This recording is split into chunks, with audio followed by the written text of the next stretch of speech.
Lashana Tova! It is the new year. It is the new year according to the Creator. I am Rebekah Bat Yehovah from Teshuvah Ministries, and I am here outside of our brand new office space to talk about Rosh Hashanah. So last night we had a huge party in the common area. We threw a Hawaiian party, and I'm going to explain in a little bit why we chose to do a Hawaiian theme for Rosh Hashanah. But first of all, I just want to say Happy New Year and Lashana Tova. Lashana Tova. It means for a good year. There's all different ways to say that in Hebrew, but I like Lashana Tova. It's kind of simple. Stay with me. We're going to talk for just a little bit about Rosh Hashanah and the head of the year. Now, I know that this can be a pretty hot topic. The calendar is huge. It's a huge issue. And today I'm going to just walk you through the Creator's calendar.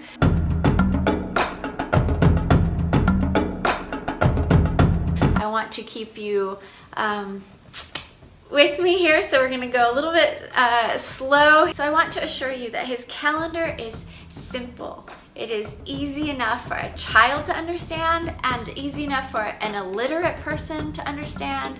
It's easy enough for a shepherd in the field to understand.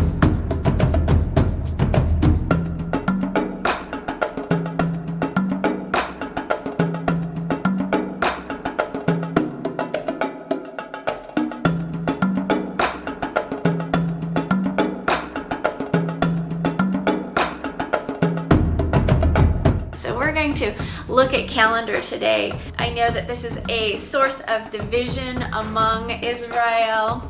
It's frankly pathetic.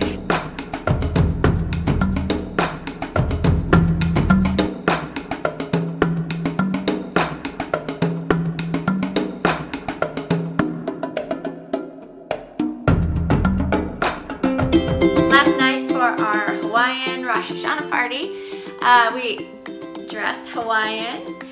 We had a lot of Hawaiian decor all the way down here. We had some wonderful ladies meet the day before. All of us, the ladies of Teshuvah, got together and decorated and did it together. It was really fun. So we had lots of raffia and white lights, and one lady even brought like some oils, essential oils that smelled tropical, and she burnt those. We had leis, and it was really pretty, and it kind of got us in the festive mood. And we had teenagers show up, we had some children show up, and so we had about half and half kids, half adults. It was real fun. And remember, the point is to mark the moment. So we marked Rosh Hashanah so that we could begin to count 14 days to Pesach. But we're going to talk about that in a minute. So I just want to rehearse last night what we did a little bit, so that some traditions that we did during our Rosh Hashanah Hawaiian party.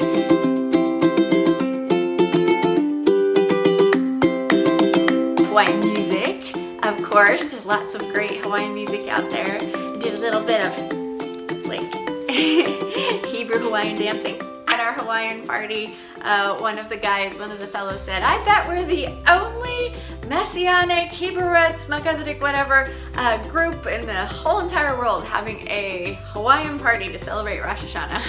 So he was probably right. But then maybe next year, after I get done this teaching, maybe next year there'll be even more who are celebrating it like this. Who knows? So you can celebrate it lots of different ways, but I'm going to tell you why we do it this way in a little bit.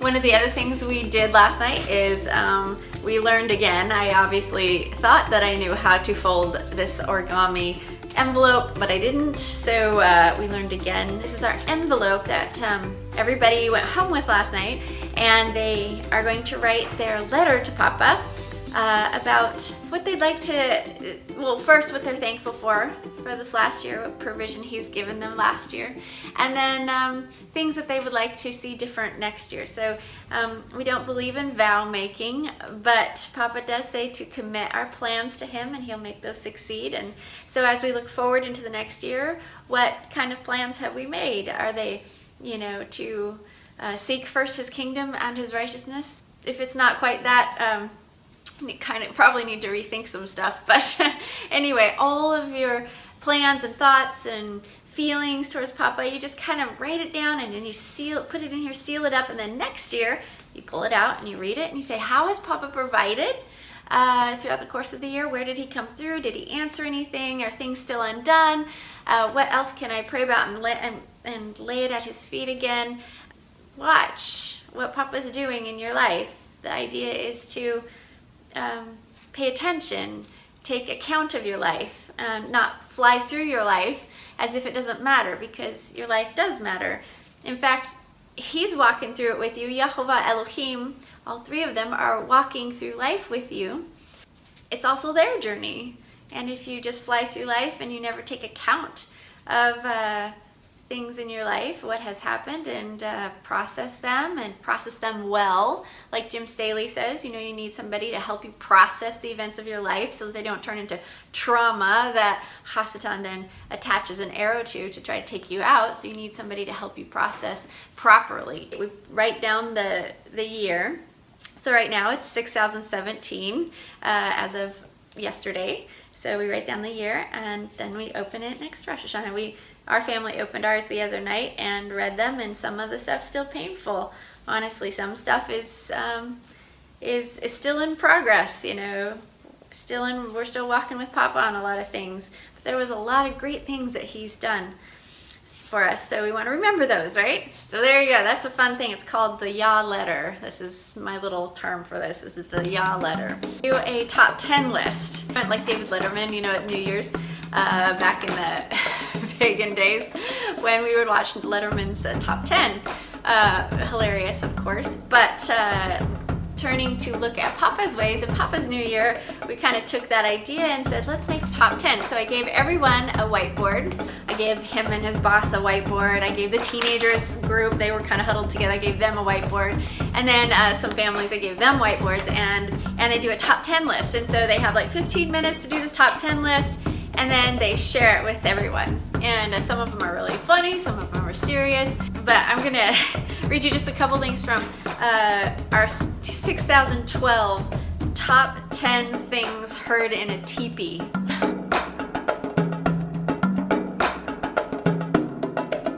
This was Isaac's top 10, but it's so funny. I'll just read you a couple of them. Top 10 things heard in a teepee. Is the sound of snow falling on the roof keeping you awake too? Snow on the teepee is like very loud. It's weird. Is that spider on the inside or the outside? Always spiders everywhere all the time. Okay, I'm going outside to cook dinner. Do you think that heavy breathing outside is a dog or a bear?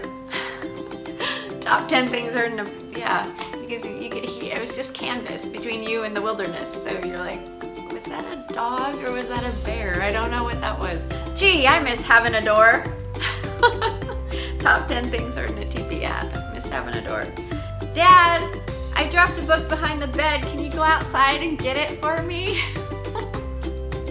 Yeah. The girls are upstairs in a loft, and so if they dropped anything behind their bed, it would go all the way out to the outside. And the last thing, top 10 things heard in a teepee. And what kind of bug is this? Oh, funny. Another thing I did was I have a Rosh Hashanah coloring book for the kiddos. So it's just several pages, and they can color and learn about how to keep Papa's New Year. So how to mark it, how to find it, yada, yada, yada. What else did we do last night? Oh, we had a piñata. So once a year, my kids get candy, and so they don't feel like they're left out by any means. So once a year I do candy, and I got a ton of organic candy, and my daughter Maggie made a paper mache piñata, decorated it with flowers, and we still have to figure out how to make this every year. We need a hook or something, but so somebody held it up and the kids whacked at it, and then they took home a ton of candy. Now I thought there was going to be 15 kids, so I bought a ton of candy. Well, it ends up that every kid went home with a lot because we didn't have all those kids there. That's kind of what happens sometimes. Is Hasatan is so set against us going to Papa's feast and keeping his ways, that he will make people sick, he will make people forget, he will have other things for people to do, and keep them away from living in Papa's ways.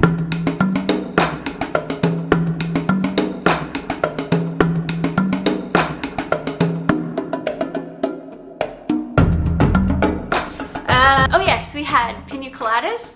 A lot of pina coladas last night. Awesome. Sometimes we have a little rum in it, but not last night because we're in our new office space. So we just had virgin pina coladas last night. Just some fabulous food. Some people who were here last night never even heard about the new moon and never heard about Rosh Hashanah. Didn't know that Papa has a actual calendar that we are supposed to be living by and keep and mark the head of the year.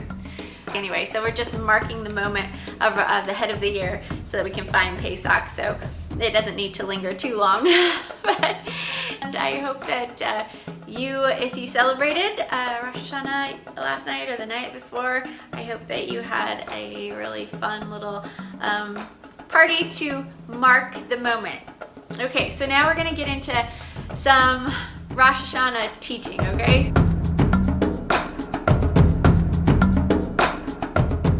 Okay, so I want you to know that I know that the calendar is a huge issue, okay? The calendar is huge. I mean, you have to have it, you have to find it, you have to understand what it's about, and in order to find the spring feasts and the fall feasts. But calendar is dividing so many people who are coming out of the nations right now. And it's frankly extremely sad and frustrating for everyone to have calendar be such a divisive thing to talk about and thing to agree on. So Hasatan is using a lot of people to confuse and cause chaos about the calendar and to divide. This is what Hasatan does, is he divides. He'll divide out the one animal, just like a pack of wolves will, divide out one animal so they can take it. They don't care about the rest, they just want that one. This is what Hasatan is doing, is he's dividing people with this calendar thing, and he's providing a lot of false calendars. And so what we want to do is we want to find Yahweh's calendar. And I know that most everyone coming out of Babylon who is learning about the calendar stuff, most of them have really good hearts, and most of them really feel like the calendar that they're following is the proper biblical calendar. I understand that, and so I'm not attacking by any means any of those people who are trying desperately to find his calendar, but I am primarily concerned with what the scripture says about finding Papa's calendar. So I'm going to back up just a little bit. I gave a workshop last week about this, and I'm going to hit highlights of the workshop in order to begin this discussion and for me to teach on Rosh Hashanah. Okay, so this is the perfect time of year to look at calendar. Rosh Hashanah is this is what he wants to talk about at this time of year, because if you don't find Rosh Hashanah, you can't find the spring feast, you can't find the fall feast. So he wants to talk about calendar at this time of year. And we talk about it, we audit it in our life, we make sure we're in step with Papa, and then we let go of it and we enter the feast. So like I talked about in one of my little pre-workshop videos on Rosh Hashanah, his calendar rhythm, his feast rhythm is like a river, if you can imagine. And the head gate of that river is Rosh Hashanah, and you jump in and you float this river all year long, and you get to experience all the beautiful things about this river and walking in step with Papa.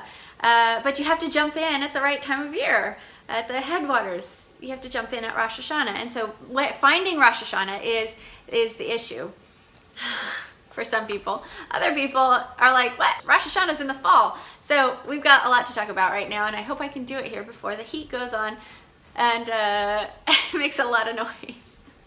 Oh my gosh, this is gonna be hard.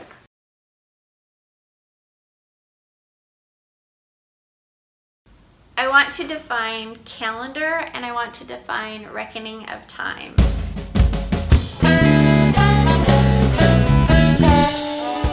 Reckoning how we find Papa's calendar, the method by which we use to find his calendar. The calendar is actually his feast days, his rhythm. I call it Yahweh's rhythm. I call it Yehovah's rhythm, the rhythm of the feast. So you're living your life not according to the Babylonian rhythm, which is New Year's on January 1st, Valentine's Day on February 14th, yada yada, all the way down Christmas, December 25th, yada yada yada. Papa's rhythm, the biblical rhythm, the Creator's rhythm, his calendar is Rosh Hashanah, the head of the year. You count 14 days to Pesach. Pesach happens on the 14th day. The next day is unleavened bread, and that goes for, this is how, and then you find Shavuot, and then you find the fall feast. This is the rhythm, and this is the calendar, okay? But the method by which you find the calendar, that's the reckoning of time that we're all arguing over.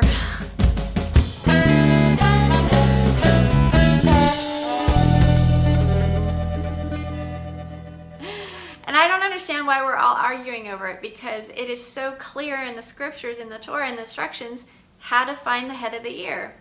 One thing to remember also is that when you look at how to find this, it has to be simple. It has to be simple, because when Papa established it, he was not just thinking about the elite. He wasn't thinking about just the educated people who knew how to calculate. He was thinking about the children who he wanted the parents to impress his ways upon. He was thinking, how can the children, keep my ways? How can they learn this? A child could keep his ways according to the scriptures. The illiterate, and not everyone was educated in ancient Israel. I mean, you have a ton of illiteracy even today. Like, you also have the idea of shepherds in the field, people who are not even around other people very much. How do these people keep his ways and find his calendar? What method by which are they going to find this? So Papa put, in Genesis it tells us that Papa put the stars and the moon and the sun in the sky to reckon time, to find his Moedim. All right, so if you have to use calculation, even if you use one of those heavenly bodies and you have to use calculation to find his ways, that's not scriptural. That's not biblical. So you have a ton of different people out there right now promoting calendars that are calculated. And any calculation, if you have to do any calculation, you stay away from it. You look at what the scripture says. The equinox calendar is calculated. It's a man-made equator line. It's not, you've got the four, that's Catholic. The rabbinical calendar, that's calculated. Every calendar out there, outside of the Creator's calendar, the Aviv, Barley, and the sighted moon, is a calculated calendar. Don't let anybody tell you differently, because if you really look into it, the equinox calendar is calculated. The rabbinical calendar is calculated. The patriarchal, Enochian calendar, whatever, all these calendars are calculated. A child cannot understand these calendars. A illiterate person cannot understand these calendars. A shepherd in the field cannot understand these calendars. So Papa is not an elitist. He doesn't just give things to people who are educated, people who have the wisdom to be able to calculate. He doesn't just give his things to those people. He gives it to all people. So we need to look at what the scripture says again about how to find his calendar. So we're going to look at, how does the Torah tell us to reckon time? It's really simple. Keep it simple, people. Let's look at it for a second.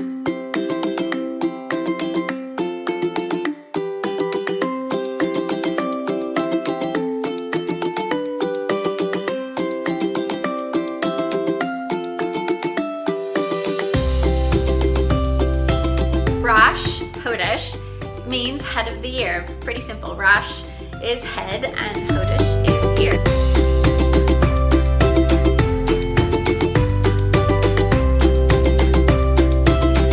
So Rosh Hashanah is head of the year. Now, how many of you have thought that Rosh Hashanah was in the fall?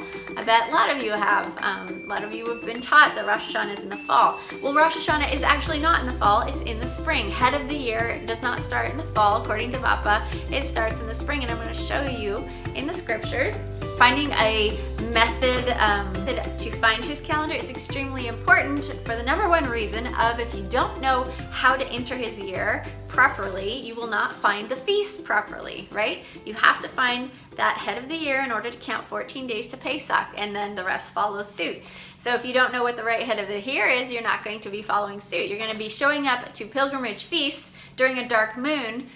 So he put his pilgrimage feast during the full moon so that everyone would have light at night to travel by. So you've got to be able to find the right Rosh Hashanah in order to count and get to the feast. This is why the head of the year is so important. This is why reckoning of time is so important, and why everybody's fighting over the calendar.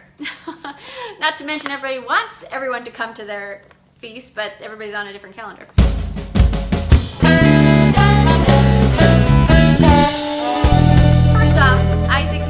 One question that he always asks when we start talking about calendar: what is your reason? What is the reason that you need a calendar? So just really sit with that for a minute.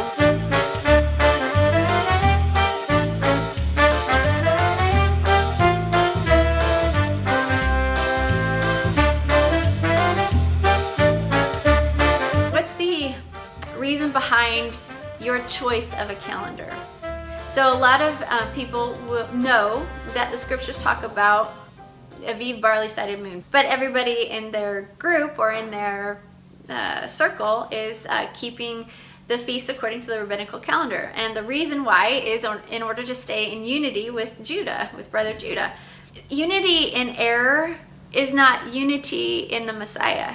So if they're in error and you know they're in error, you shouldn't be celebrating and keeping the error going. You should step away from that error, E-R-R-O-R, that mistake, that problem, that misunderstanding, and discover the truth and start walking in that. And because otherwise your light is not a good light. The fruit of that is not going to be good. So unity in error is not unity in the Messiah, and I believe Dr. David Perry talks about that. Some other people I've heard say that, other teachers. So we need to be careful about why we're choosing a calendar. What's the reason? Is it just unity? Or is it to be in step with Papa? So when I pose that question to people, of course their first answer is, well, I want to be in step with Papa. Okay, so if you want to be in step with Papa, you may have to actually leave what you're doing and find this new path.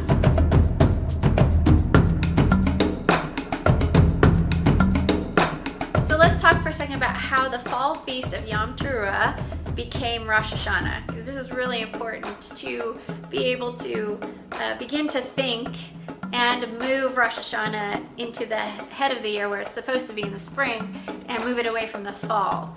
I know a lot of people they've lived with this Rosh Hashanah in the fall thing, and it's a real struggle to mentally shift. But I want to help you with that a little bit.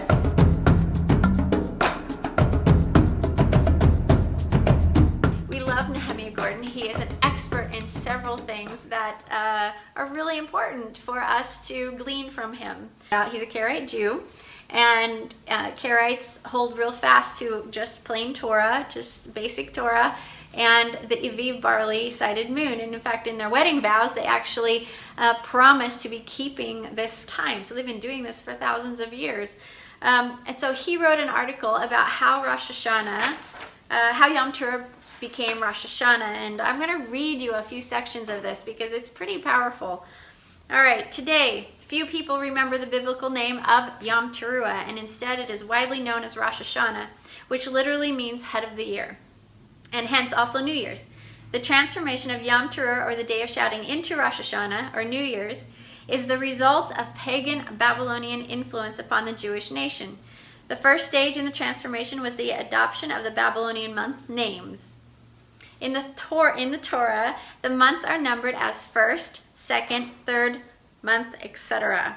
Leviticus 23 and Numbers 28 talk about this. But during their sojourn in Babylonia, our ancestors began to use the pagan Babylonian month names, a fact readily admitted in the Talmud. He goes on to say, in the first month, he's quoting Esther 3:7. It says, in the first month, which is the month of Nisan, in the 12th year of the king Ahasuerus, But this is Nehemiah's take. This is what he's seeing in here. This verse starts off by giving the Torah name for the month. So the first month, so it says first month. And then it translates this month into its pagan equivalent, which is the month of Nisan. By the time of Esther, all the Jews lived within the boundaries of the Persian Empire, and the Persians had adopted the Babylonian calendar for the civil administration of their realm. At first, the Jews used these Babylonian month names alongside the Torah month names, but over time, the Torah month names fell into disuse. Do you see that? So in the scriptures, they had the first month, so they had Papa's name, and then they had the Babylonian name, and pretty soon, because they were living in Babylonia, the Papa's name just dropped right off, and they kept the Babylonian name. So that's why you have, all these Adar and Nisan and Tammuz, all the names of the months that our brother Judah refers to and keeps and whatnot. Those are pagan Babylonian names. Just as the Jews of America have been influenced by Christmas, the ancient rabbis were influenced by the pagan Babylonian religion. Although many Jews returned to Judea when the exile officially ended in 1516 BCE, the forebears of the rabbis remained behind in Babylonia, where rabbinical Judaism gradually took shape. Many of the earliest known rabbis, such as Hillel I, were born and educated in Babylonia. Indeed, Babylonia remained the heartland of rabbinical Judaism until the fall of the Gannonite in the 11th century. The Babylonian Talmud abounds with the influences of Babylonian paganism. Indeed, pagan deities even appear in the Talmud recycled as Jewish angels and demons. All right, one field of Babylonian religious influence was in the observance of Yom Teruah as New Year's celebration. From the very early times, the Babylonians had a lunar solar calendar very similar to the biblical calendar. The result was that Yom Teruah often fell on the same day as the Babylonian New Year's festival of Akitu. The Babylonian Akitu fell out on the first day of Tishri, which coincided with Yom Teruah on the first day of the 7th month. When Jews started calling the 7th month by the Babylonian name Tishri, it paved the way for turning Yom Teruah into a Jewish Akitu. At the same time, the rabbis did not want to adopt Akitu outright, so they Judaized it by changing the name of Yom Teruah to Rosh Hashanah. So they changed the name, they changed Torah. It is outright bizarre to celebrate Yom Teruah as New Year's. This biblical festival falls out on the first day of the 7th month. Isn't that amazing? So they were living in Babylon, and the pagans around them were celebrating their new year, Akitu, on the first day of Papa's 7th month. So basically at the very same time. And so the Jews that were living, or Judah that was living in exile amongst the Babylonians, began to assimilate, and they began to just celebrate New Year's, their New Year's, Rosh Hashanah, on Akitu. Okay, I think that's enough, but here's one more thing. In contrast to Babylonian paganism, the Torah does not say or imply that Yom Teruah has anything to do with New Year's. On the contrary, the Feast of Sukkot, which takes place exactly 2 weeks after Yom Teruah, is referred to in one verse, Exodus 23:16, as the going out of the year. All right, people. I think that just kind of covers that to understand a little bit of history as to how Yom Teruah became Rosh Hashanah, how Rosh Hashanah ended up in the fall. It's from Babylonian pagan influence. We don't want to do it there. We don't need to put it there. We're going to put it at the right time of year, which is at the head of the year. Okay? So, done with that. Let it go. Let it go, people. We're going to move on. Okay? Got it?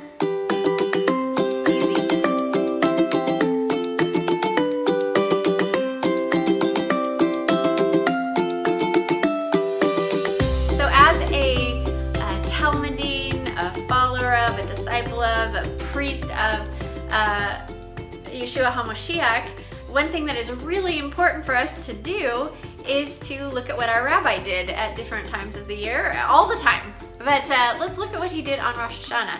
We can find that by looking at the chronological Gospels.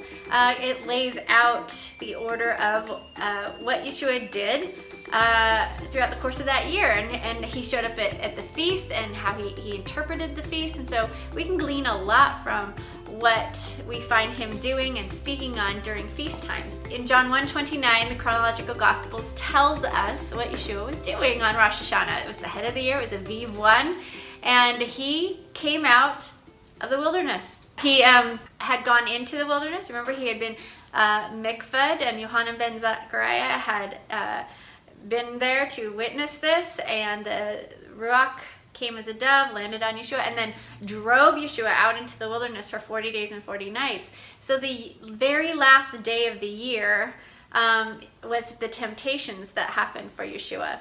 And when those were done, and he passed those, the angels came and attended to him, and then the very next day he comes out of the wilderness. So how cool is that? On Rosh Hashanah, to start that head of the year, to start the year out, he comes out of the wilderness. And Yohanan, he comes out the same place where Yohanan was, and Yohanan looks at him and recognizes him as the son of Elohim.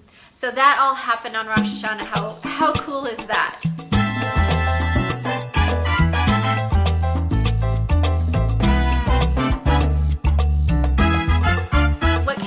Yeshua keep? What calendar did our Rabbi keep? And that is the calendar that I want to keep. I don't know about you, but I don't care what everybody else is doing. I want to do what Yeshua did. So Yeshua lived during a time when the temple services were still in place. So the way the temple services worked tells us how he was keeping the calendar.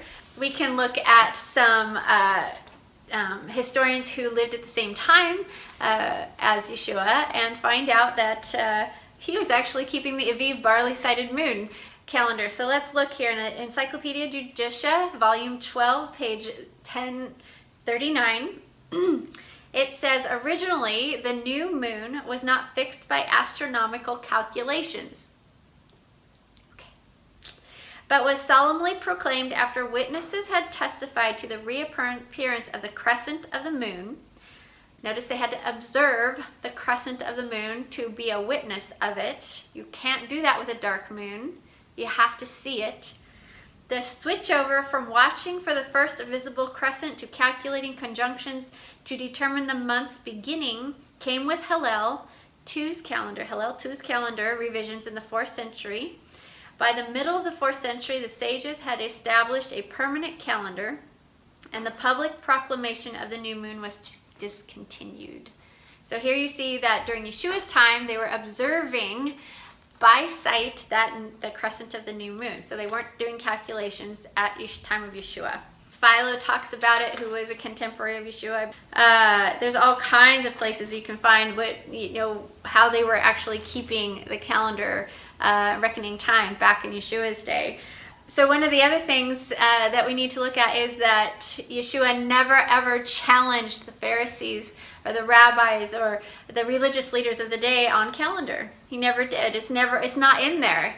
He showed up to synagogue, as was his practice, on the Sabbath, on the 7th day of the week. That rhythm wasn't a weird rhythm where there's some people who start their week on the new moon, and so Shabbat will land wherever 7 days is from the new moon. That's not scriptural. That's not what Yeshua did.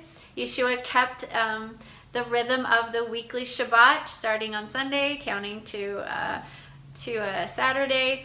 He never challenged the Pharisees on this. This is what I don't understand with people who are following different calendars. He kept the calendar they were keeping, and they were keeping the temple services were still in place, and so they were still citing the new moon. They were still looking for the barley being Aviv around Yerushalayim so that they could have first fruits offering on first fruits. The barley had to be fully mature to offer it to Papa on the first fruits during the spring feast, and so the barley had to be in a state of ripening, a certain state of ripening, which is Aviv. It had to be in that state to find the head of the year. This is what they were doing, and Yeshua was living this rhythm. So I want to be living the rhythm that Yeshua was. He had a lot of things he challenged the rabbis on, and a lot of things he just nailed them to the wall and took away from them and taught the Father's ways instead of what the rabbis were teaching. He was unloading people of heaviness and burdens. And right now we have a loading of burden, of calendar issue, of calculation, of I'm freaked out because I'm not on the right calendar, or people so scared that they're not doing this right, or it's such a heavy thing. I saw a stupid post the other day about how it was like 0.25 of a day here, and the person who was posting it was like, I know this is incredibly getting more and more complicated the more and more we talk about calendar. It's not complicated, people. It's really simple.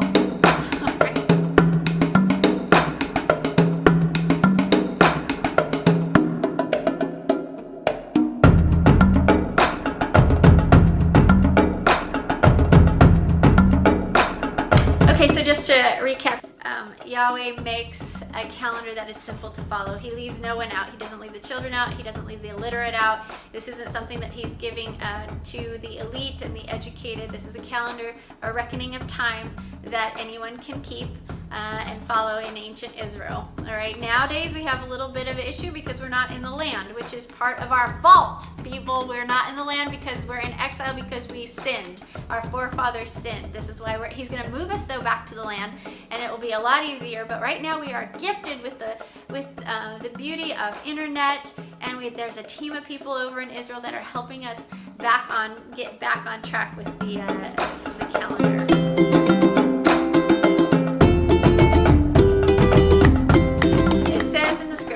This shall be the first month of your year. All right, I'm going to read down through some texts. I don't have my favorite Bible with me this morning, but let me read down through some texts and you can look them up. Exodus 12:2, Exodus 13:3-5, Exodus 23:15, Exodus 34:18, Deuteronomy 6:1. And in all those verses, and I especially like the one in the covenant, in the Melchizedek covenant, Exodus 23:15, that mention of the Aviv, he says in there, this shall be the first month of your year when you came out of Egypt. Okay, so you know when they came out of Egypt, it was Passover. That was the first month. So the month that Passover is the first month. It's the first month of his year.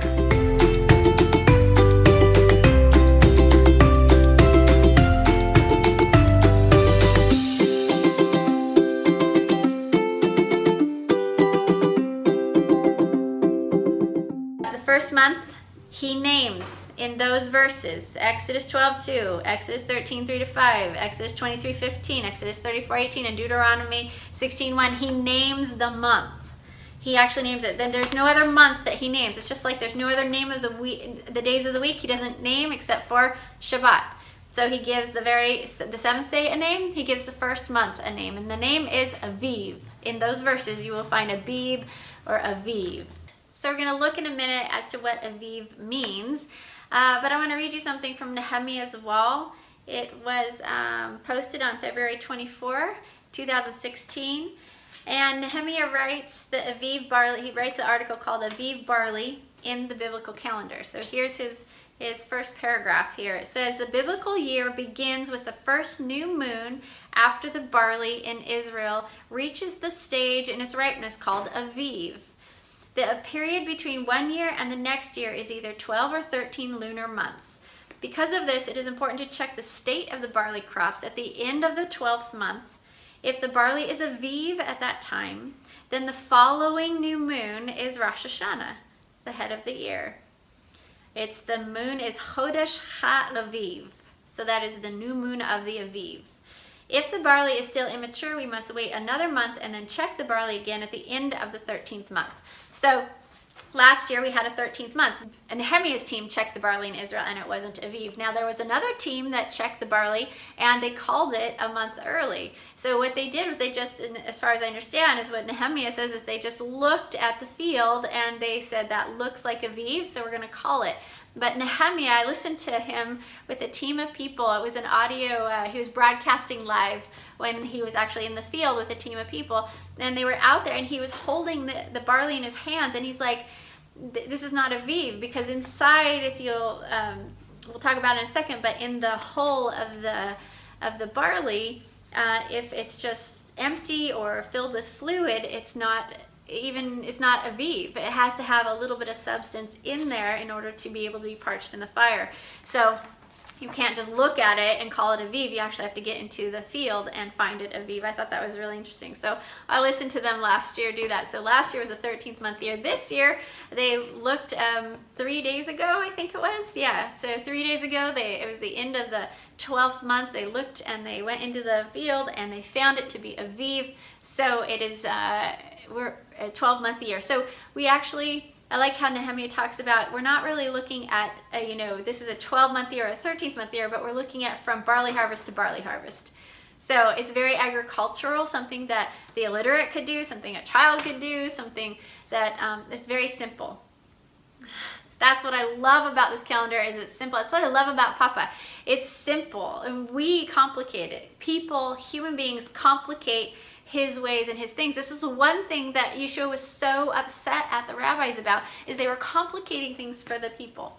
So what we're trying to do is uncomplicate things. I'm trying to make level paths for you. This is what Yohanan says to do, make level paths for the kingdom. So that's what I want to do for you, is keep it simple.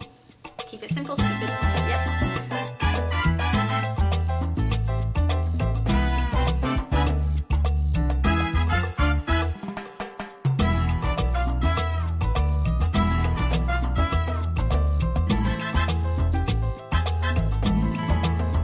I grew up celebrating the New Year's Day in the winter, which probably all of you did too, on January 1st at midnight, with Times Square and the ball and all that stuff, and you hope that, and you made all these New Year's resolutions, and it's in the dead of winter. The very next day, it's still winter. Nothing is changing. In fact, sometimes it's getting worse. Winter's getting more and more of a hold. And it feels like during that time of year, everything is in dormancy. Everything is kind of dead, and my heart feels dead. It's just cold, and it's not a new year. And this makes complete sense to everybody when they actually think about it. The idea of a new year being in the spring makes complete sense. Papa is incredible. He starts his year in the spring when things are renewed, and we become renewed in the spring, getting ready for the spring feast. So we're going to talk about the soil of our heart and Papa planting seeds in our heart, and we need to kind of come out of the winter to be able to do that. So I just love his calendar being in the spring, and letting go of the idea of it ever being in January. Okay, so we're going to talk about Aviv. Okay, so one of the best things to do is, if you don't understand what something means, let the scripture define itself. Don't go outside of scripture to try to figure it out. Look at the scripture and let it define itself. So we see that the scripture defines what Aviv means. And I love all the work that Nehemiah has gone to do this and to discover this again. But let's look at the scriptures. In Exodus 9:31 and 32 and Leviticus 2:14, the scriptures teaches us what Aviv means. Aviv indicates a stage in the development of the barley crop. This is clear from Exodus 9:31 to 32, which describes the devastation caused by the plague of hail. And I'm going to quote the scriptures. So here's what Exodus 9:31-32 says. It says, "And the flax and the barley were smitten, because the barley was Aviv and the flax was Givol. And the wheat and the spelt were not smitten because they were dark," or aphilot. I think that's how you say it. I don't know. Givol, aphilot. So I'm still reading in Nehemiah's article, Aviv barley in the biblical calendar, like I was a minute ago. The above passage relates that the barley crops were destroyed by the hail, while the wheat and the spelt were not. To understand the reason for this, we must look at how grain develops. When grains are early in their development, they are flexible and they have a dark green color. This is important for us to understand. We don't live in an agricultural society, and so we must understand this Aviv and how grain develops in order to walk with Papa. Because remember, the goal is to walk with Papa. The goal is not to plan out your life ahead of him. This is the reason the calculated calendar isn't from Papa, because he doesn't want you to plan out your life a year in advance. He doesn't want you to plan out your life 10 years in advance. He barely wants you to plan out your life next week. He wants to walk with you, and if we're constantly looking to a calculated calendar, we don't need him. He wants to be needed. He is our God. And when he set himself up as our God, which means that we do what the God says, or the God doesn't come through for us, right? So the God that we serve, the God of Abraham, Isaac, and Jacob, we want to follow that God, Yahweh Elohim, and do what he's asking us to do, which is walk with him. Pay attention to him. Don't plan out your life a year in advance. It makes it incredibly difficult to plan anything with his calendar. I mean, I'm a feast diva, and I'm constantly planning events around his feast. So I can't, until this moment, even consider the idea of reserving a camp for Hanukkah in the end of this year. Last week I couldn't plan it because I didn't know if the barley was actually Aviv yet, and this was going to be a 12-month year. Now there was a good guess, because last year was a 13th month year, and you don't have two 13-month years in a row as far as I know, but still, nevertheless, I couldn't plan that far ahead. So he wants to walk with us. He doesn't want you to be running ahead of him. This is like holding his hand, and so calculation will allow you to run ahead of him. He doesn't want you to run ahead. He wants to walk with you. Okay, let me finish this from Nehemiah. So we're talking about Aviv, and we're letting the scriptures define what Aviv means. As grains become ripe, they take on a light yellowish hue and become more brittle. This is what you see, the wheat fields and stuff, they're becoming light yellow and brittle. The reason that the barley was destroyed back in Egypt and the wheat was not is that the barley had reached the stage in development called Aviv, and as a result had become brittle enough to be damaged by the hail. So in contrast, the wheat and the spelt were still early enough in their development, at a stage when they were flexible and not susceptible to be damaged by hail. The description of the wheat and the spelt as dark indicates that they were still in the stage when they were deep green and they had not begun to lighten into the yellowish hue which characterizes ripe grains. In contrast, the barley had reached the stage of Aviv, at which it was no longer dark, and at this point was probably had a more golden status.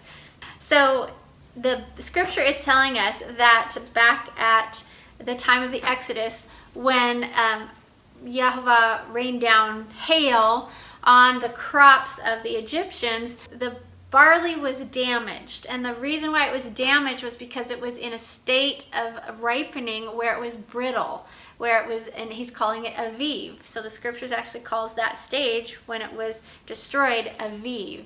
The other ones weren't, because some of the others weren't, because they were green and they were flexible. Okay, so the scriptures has told us now what Aviv means. It's a stage in ripening where it can be damaged by hail.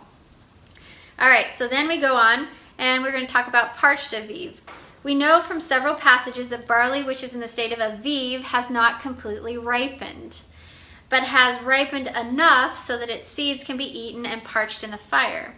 Parched barley was a commonly eaten food in ancient Israel and is mentioned in numerous passages in the Hebrew scriptures as either Aviv, parched, I think it's kalui, Kalui, in the fire. So Leviticus 2, Leviticus 14, or it's also mentioned in the abbreviated form of parched, Kali, I think it is, in Leviticus 23:14, Joshua 5:11, 1 Samuel 17:17, 1 Samuel 25:18, 2 Samuel 17:28, and Ruth 2:14. So you see that the scriptures will define what Aviv is and what parched Aviv is.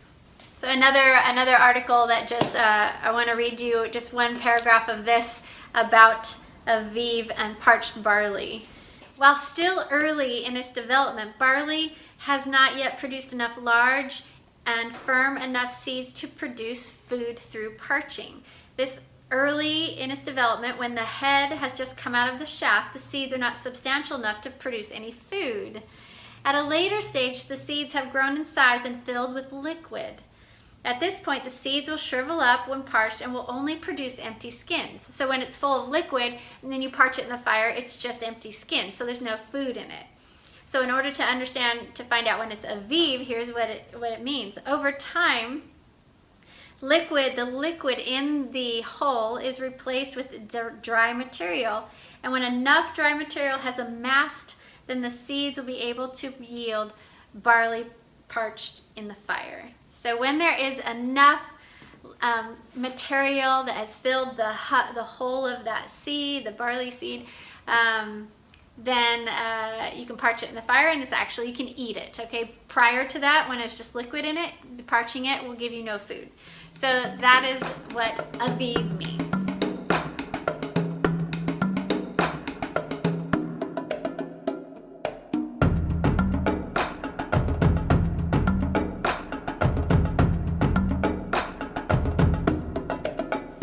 Okay, so why is it so important to have the barley Aviv at the head of the year? The reason why is because they had to have fully ripened barley to offer Yehovah on first fruits. So when you start the counting at the head of the year, you start with Rosh Hashanah and you count 14 days to Pesach, and then you have the Feast of Unleavened Bread, and then you have first fruits.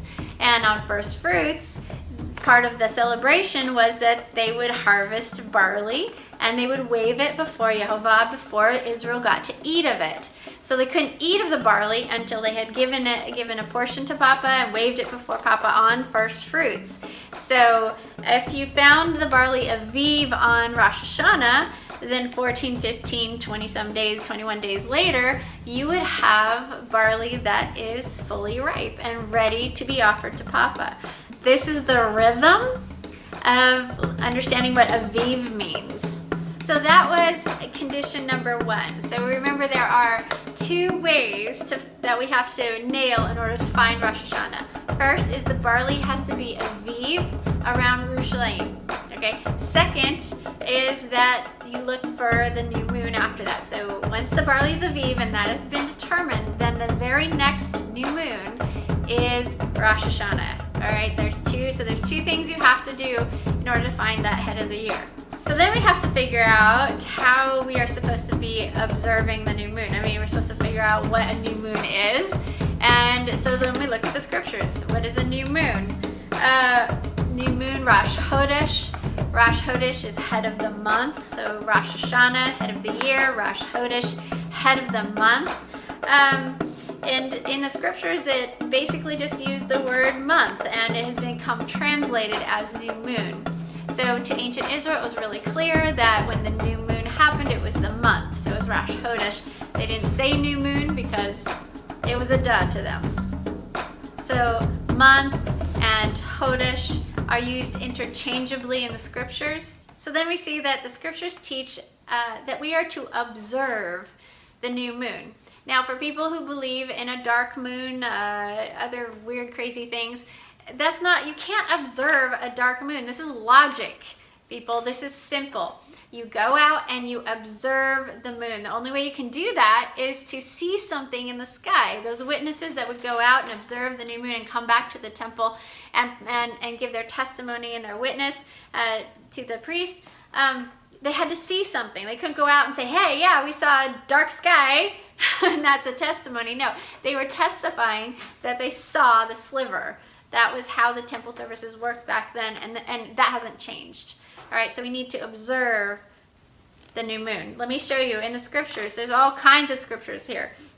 So Deuteronomy 16:1, Numbers 10:10, Numbers 28:11-15, 1 Chronicles 23:31, 2 Chronicles 2:4, 2 Chronicles 8:13, 2 Chronicles 31:3, Ezra 3:5, Ezekiel 46:1, 3, and 6, Acts 18:21, Acts 27:9, 1 Corinthians 5:7-8, Colossians 2:16, Ezekiel 46:3. I'm pretty sure that all of these scriptures right here talk about observing the new moon.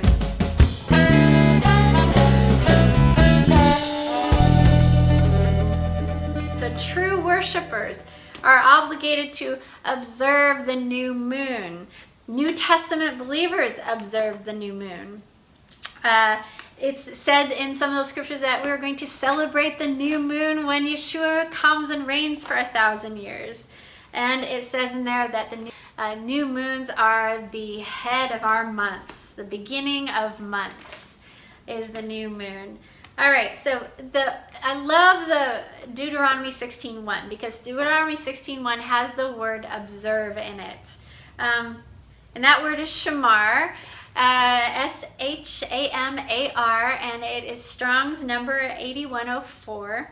And what it means is to look narrowly for, to search for, and to watch. So you can't watch a dark sky. You can watch all you want, I guess, but you're not going to see anything. You're not going to observe anything because our eyes are always looking for light, right? So we want to observe the light, the brand new renewed moon. So that's what observe means.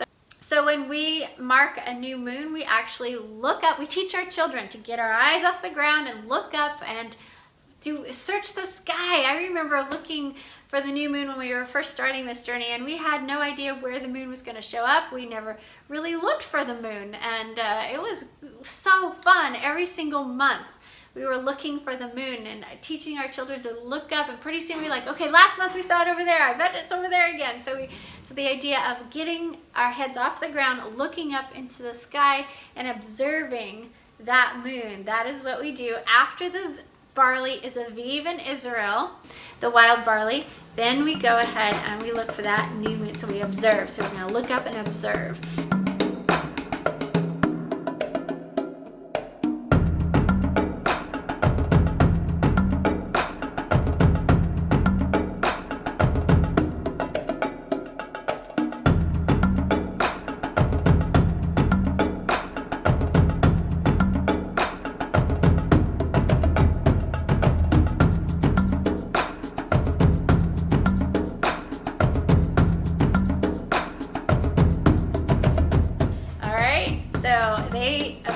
We observed the moon last night.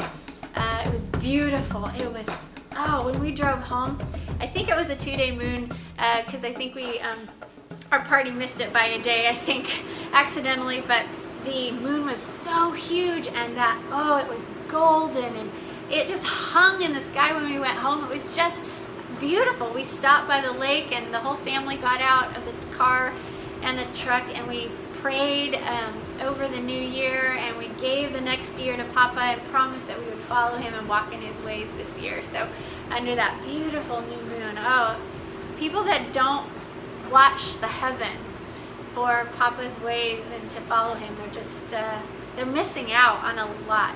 This is just a beautiful, beautiful journey.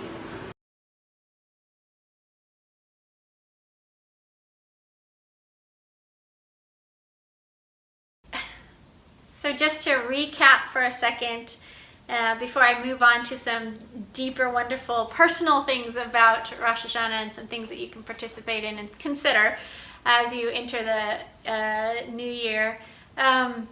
First of all, Papa tells us in the Torah exactly how to find his rhythm, how to find his calendar. So we're going to reckon time as he taught us to do in the Torah. It's very simple.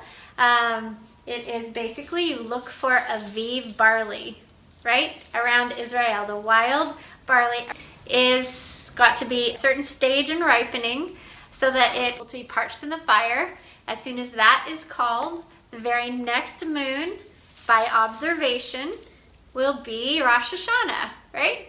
And then every month after that, by observation, will be those months consecutively, obviously. But we want to be in step with Papa. Don't go to an outside source to figure out your calendar, all right? Don't go to Babylon to figure out the calendar. Sundial, that's not in the scriptures. So there's only one place in the scriptures that people have contended that there's talking about a sundial there, but it wasn't talking about a sundial. If you do your research and you look back at the Hebrew, that is not talking about a sundial. It's talking about stairs going up to I think the temple or another building in there, but it was talking about where the sun was falling on those stairs. There was an object that they knew of, and it was falling on the stairs. It has nothing to do with a sundial. Yeshua did not have a sundial in his backyard. All right, he didn't have a sundial. Watch, it wasn't, that's Babylonian nonsense. You look at the scriptures only. You don't need to go to the book of Enoch or the book of Jasher or all this other stuff. Look at exactly what Papa said in his Torah and find the head of the year that way. Reckon time by his reckoning, okay? It's simple, it's easy, anyone can follow it. So Rosh Hashanah, is it in the fall or is it in the spring? Of course not. It's not in the fall, it's in the spring. So we're gonna get in step with Papa. I know for some of you that's gonna be a little bit of a journey to kind of shift gears in your head, but you can do this. You can totally get in step with him and begin to call the head of the year Rosh Hashanah. I have 3 reasons as to why you should not be celebrating Rosh Hashanah in the fall. When I did this workshop, the ladies had some other great reasons. One of them, the number 1 reason, is because that's not when it is.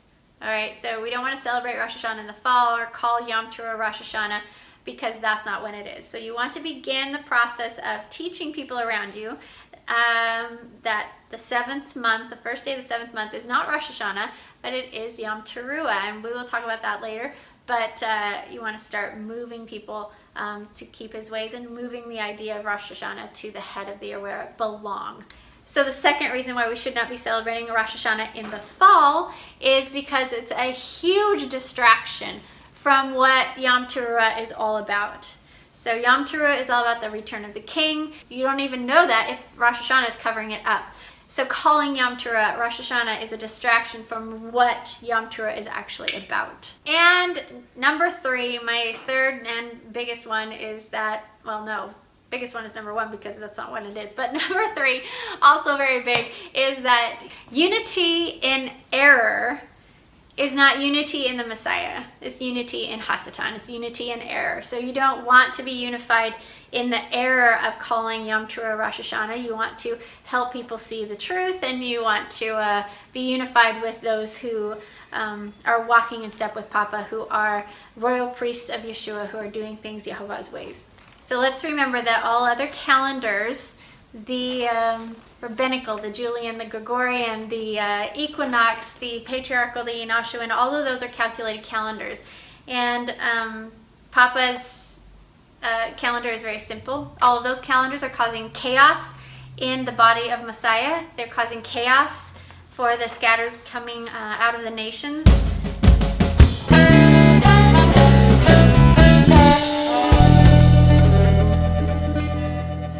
Colossians 2, 15 to 17 tells us that the body of Messiah can judge each other. It's the pagans that cannot judge what Sabbath we're keeping or what new moon festivals we're doing or all the feast days. The pagans have no right to judge us, but Yeshua is giving the body of Messiah the right to judge each other and hold each other accountable. So I am standing here to hold you guys accountable to keeping Papa's ways. I'm stepping out, I'm being extremely out there, and want to hold you accountable for keeping Papa's ways according to his calendar, according to his rhythm, according to his reckoning of time. So it's found very simply in the Torah. We already went through that. Now, one thing I just want to mention is the reason why we do a party on Rosh Hashanah. I want to make it very clear that the Torah does not tell us to celebrate Rosh Hashanah. I'm not trying to put words in Papa's mouth by any means. But what I am trying to say is, especially as a lady of Teshuvah who is going to help your family repent, you have to mark that moment so that your children understand how to start counting, so that your whole family remembers how to start counting to get to Pesach. So you have to somehow mark that moment and make it special for you, for the hearts of your family, so that you can count to Pesach and start entering those feasts, those spring feasts. So that's why we throw a party that we have made a tradition over the course of the year, so that when we come up to this time, my kids go, oh, yay, we get a Hawaiian party. When they get candy, which they only get once a year, they know that that's special. They remember Rosh Hashanah because of the candy. They remember it because of the music and the Hawaiian stuff, and they remember it because that's the only time of year we do pina coladas. Things like that will help to impress Papa's ways upon your children, upon the hearts of those around you, and you will be living and acting as a royal priests, because you'll actually be inviting the community of people to deal with Papa's calendar, to enter into covenant, hopefully, and you'll be the kingdom of priests that Yeshua is gathering right now and putting his Ruach HaKodesh into, to move you to follow his ways and to be a light to the nations.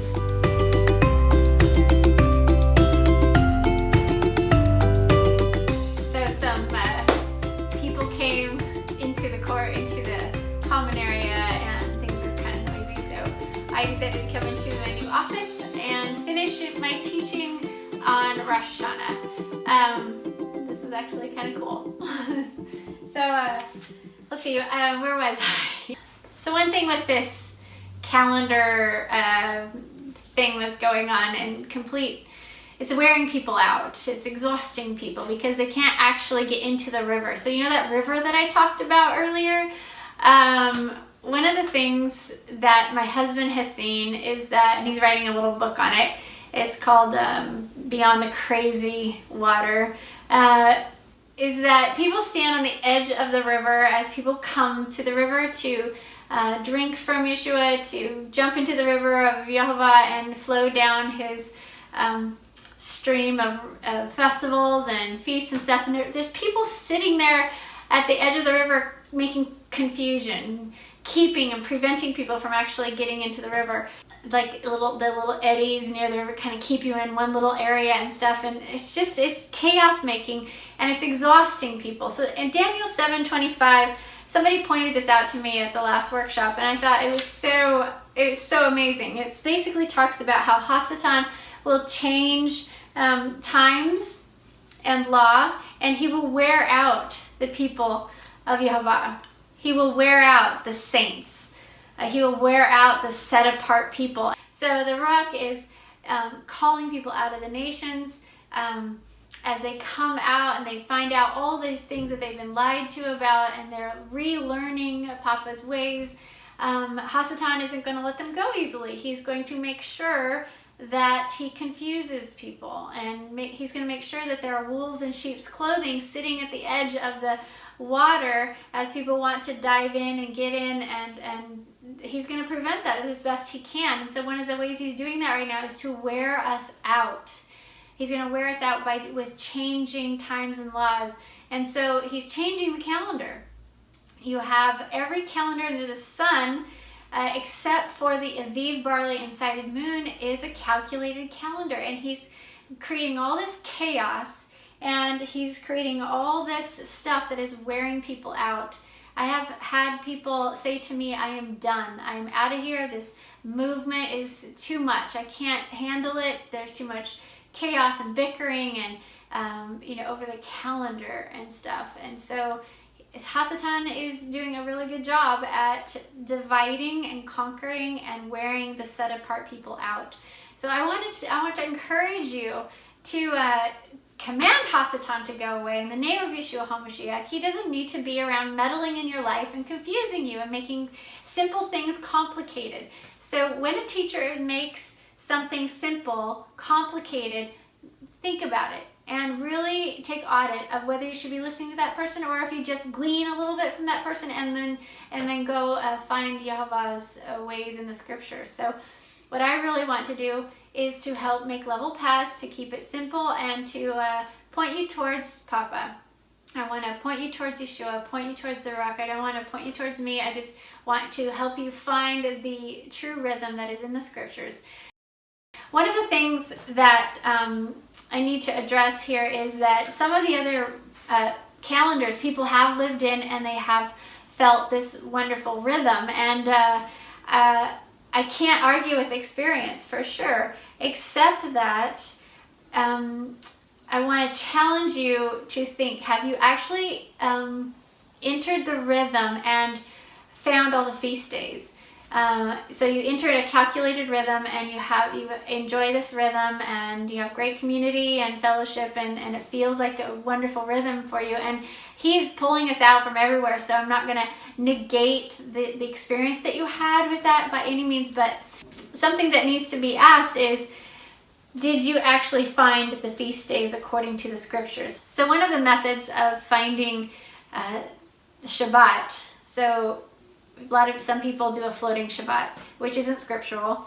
Yeshua didn't do it, but they have had this rhythm, and I just want to address that for a second. You can't find Shavuot with a floating Shabbat. Papa gives 2 ways to find Shavuot, and to do both of those, if you do both of those, a floating Shabbat will never work. So ancient Israel has been keeping Sunday through Saturday the whole time, because that hasn't changed, because a floating Shabbat doesn't work. I just encourage you to look at what the scripture says and just do that. It's simple. It's very simple. All right, so basically we are going to stay in step with Papa. So we're going to walk and not run ahead of him. The beauty of the Aviv barley and the new moon is there's 3 things that I see as beautiful, really beautiful about this. One is that it reminds us that this is a walk with Papa, not a run. So we're supposed to walk with him throughout the course of our years and not plan our life ahead too far.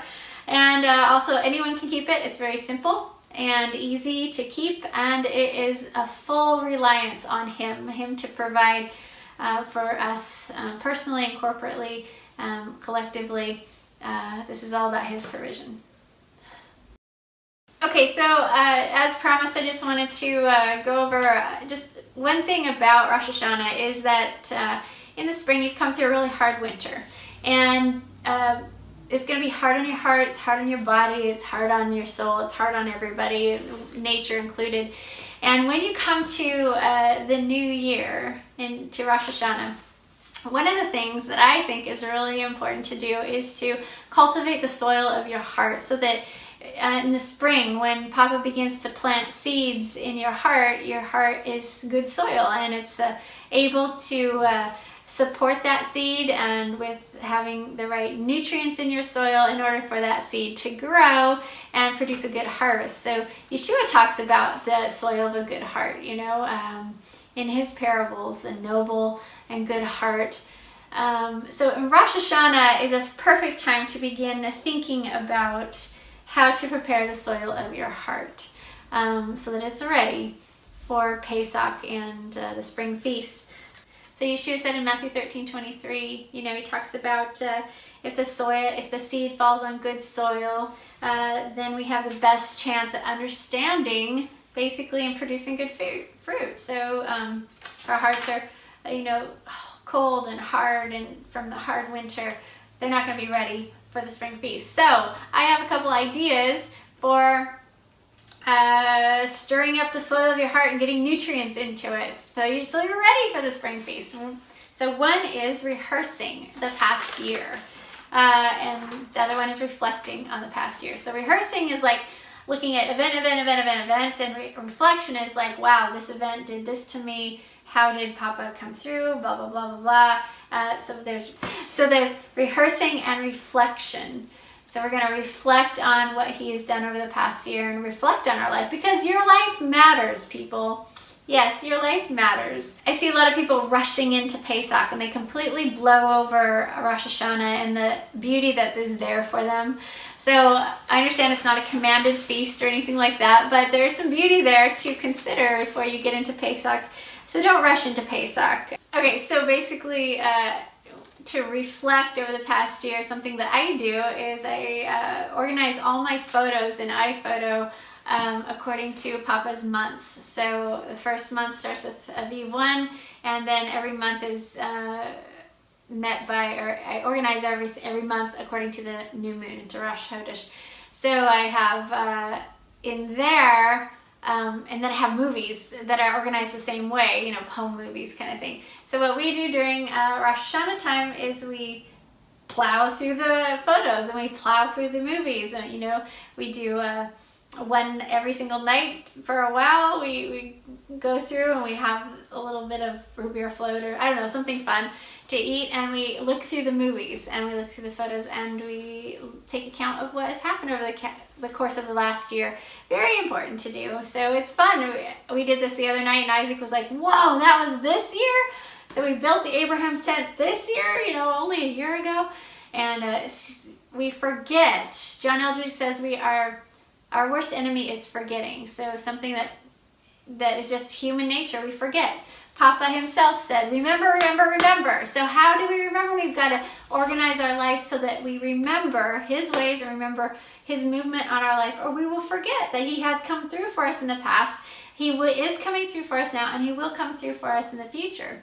So if we never take account of that, if we never look back, we're going to blow through our years, and it's all going to be a blur, which isn't helpful to anyone. So take account of your life this Rosh Hashanah. Look at where he has been, where his fingerprints has been all over your life, how he has moved, and the beautiful things that you have done, the hardships you have gone through, the trials, the fire that you have gone through, making you into that diamond that will withstand the all-consuming fire in the end. So I hope you've had a great Rosh Hashanah, and now we are off to start thinking about Pesach and the spring feast. So I hope that this has at least been, for some of you, at least a beginning. This is just a basics on the calendar.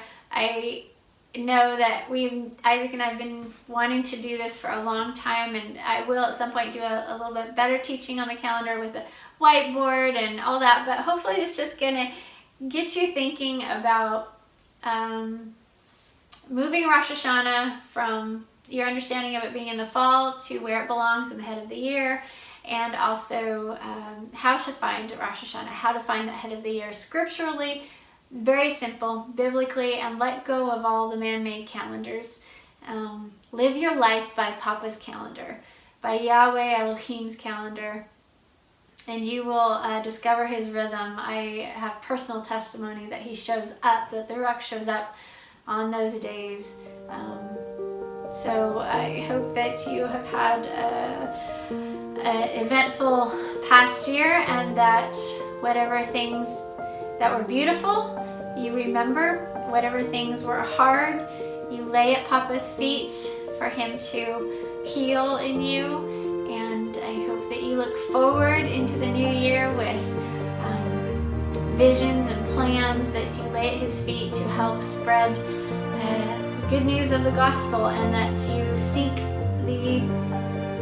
first his righteousness, his right doings, and you seek his kingdom, which is Israel, which is scattered Israel. You seek first his kingdom and his righteousness, and then all the things that you need this next year will be given to you.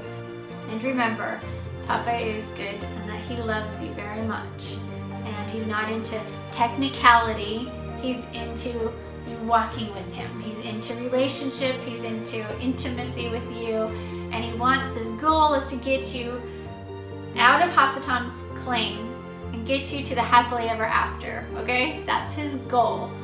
If you remember his goal as you travel this next year through all the joy that's going to come, all the pain that's going to come, remember his goal, and remember that his heart is good for you. Remember that he has come through for you, and he will come through for you again. If anything, if you don't think he's come through for you at all personally, just look at where he came through for Israel in the scriptures. I mean, the Red Sea, Passover, Yeshua, all the things that he has come through for. All right, Lashana Tova, have a wonderful year, and I will see you again for teaching on Pesach. Yay!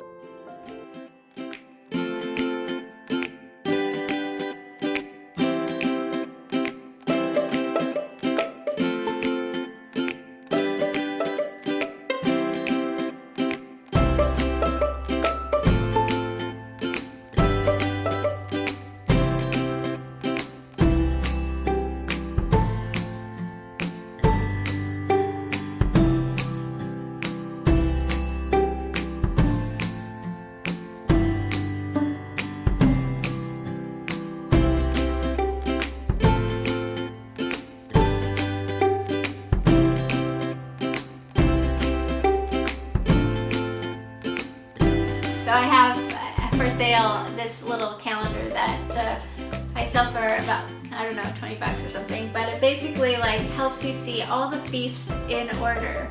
So you can, here's Rosh Hashanah, it's at the head of the year, and it tells you just a little bit about the feast, but it's something you can put on your wall, and your family can begin to look and see this rhythm, and you can memorize it, learn it, walk in it, and you know which thing's coming up next. So get that. That'll be a great decoration for your wall and help you live this rhythm. Shalom.